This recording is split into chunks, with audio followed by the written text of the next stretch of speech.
இயேசுவின் நாமத்தினாலே இந்த மாலை நேரத்திலே உங்களை அன்போடு கூட வாழ்த்துகிறேன். வேதத்தின் வெளிச்சம் என்ற நிகழ்விலே நீங்கள் அழைக்கப்பட்ட அழைப்பை பாருங்கள் என்ற வார்த்தையை நாம் தியானித்துக் கொண்டே இருக்கிறோம். இன்றைக்கும் 1 சாமுவேலின் புஸ்தகம் 15ஆம் அதிகாரம் 22ஆம் வார்த்தையை நாம் வாசிக்கின்ற போது, பலியை பார்க்கிலும் கீழ்ப்படிதலும், ஆட்டுக்கடாக்களின் நினத்தை பார்க்கிலும் செவி கொடுத்தலும் உத்தமம் என்ற ஒரு வசனத்தை நாம் வாசிக்க முடியும். சாமுவேல் தீர்க்கதரிசி சவுலை பார்த்து, நீர் போய் அமலேக்கை மடங்கடித்து அவனுக்கு உண்டான எல்லாவற்றையும் சங்கரித்து போடும் என்று சொல்லுகிற ஒரு வார்த்தையை நாம் அறிந்து கொள்ள முடியும். அதே போல சவுல் அமலேக்கியர் மீது படையெடுத்து அவனுக்கு உண்டானவைகள் எல்லாவற்றையும் அழித்து போட்டு,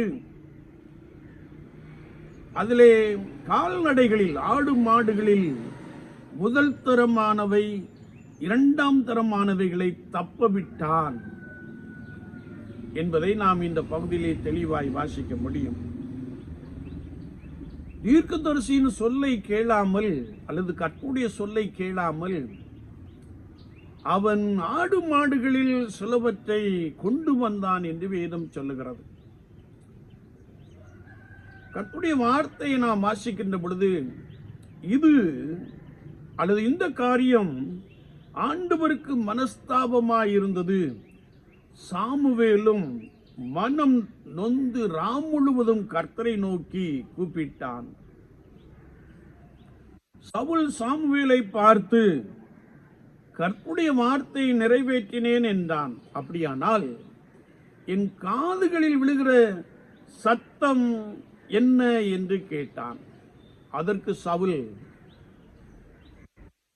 கர்த்தருடைய ஜனங்கள்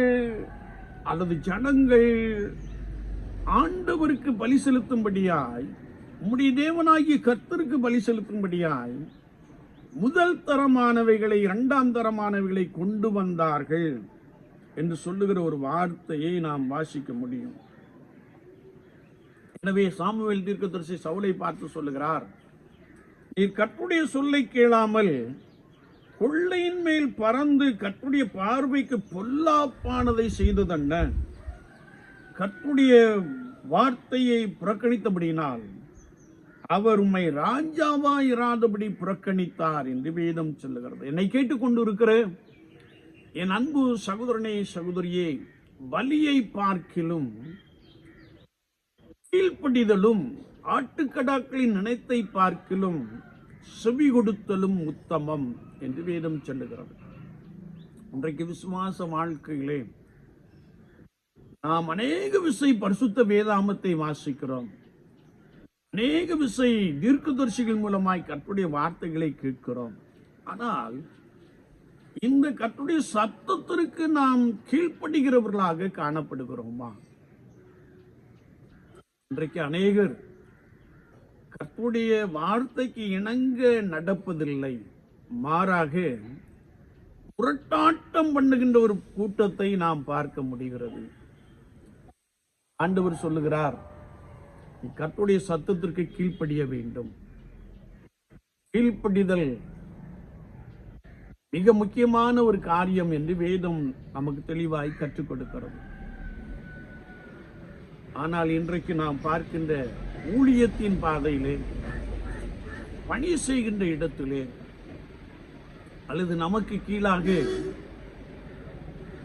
இருக்கின்ற நபர்களிடத்திலே நான் எவ்விதமான ஒரு பழக்க வழக்கங்களை கொண்டிருக்கிறோம்?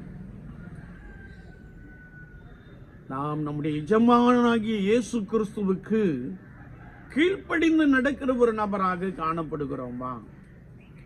இன்றைக்கு அநேக ஊழியர்கள் கீழ்ப்படிவதில்லை.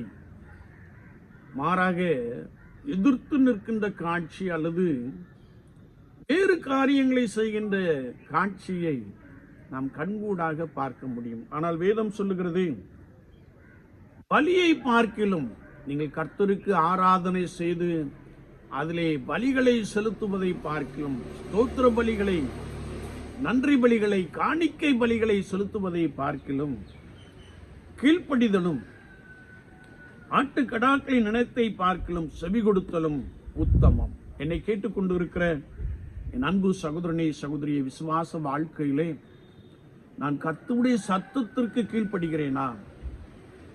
அவருக்கு முன்பதாக நாம் உத்தமம் உடைய ஒரு நபராக காணப்படுகிறேனா? குற்றமற்ற ஒரு நபராக காணப்படுகிறேனா? சற்று நம்மை நாமே நிதானித்து ஆராய்ந்து பார்ப்போம். ஒருவேளை நாம் கர்த்தருடைய சத்தத்திற்கு கீழ்ப்படியவில்லை என்றால் ஆண்டவர் நம்மை புறக்கணித்து தள்ளுவார் என்று வசனம் மிக தெளிவாக கற்றுக் கொடுக்கிறது. வார்த்தையை நிதானித்து ஆராய்ந்து பார்ப்போம். நம்மிடத்திலே காணப்படுகிற குறைவுகளை நாம் சரிபடுத்திக் கொண்டு கர்த்தருடைய சமூகத்திலே நம்மை தாழ்த்தி அர்ப்பணித்துக் கொள்வோம். ஆண்டவர் உங்களோடு கூட இருந்து உங்களை நடத்துவார். நீங்கள் இன்னும் முரட்டாட்டம் பண்ணி கொண்டிருப்பீர்கள் என்றால், அல்லது கர்த்தருடைய வார்த்தைக்கு, கர்த்தருடைய சத்தத்திற்கு நீங்கள் கீழ்ப்படியவில்லை என்றால், ஆண்டவர் உங்களை புறக்கணித்து போடுவார் என்று வசனம் மிக தெளிவாக கற்றுக் கொடுக்கிறது. நம்மையே ஒரு விஷயம் கர்த்தருடைய சமூகத்திலே நிதானித்து ஆராய்ந்து பார்த்து நாம் நம்மை கர்த்தருடைய சமூகத்திலே தாழ்த்தி அர்ப்பணித்துக் கொள்வோம்.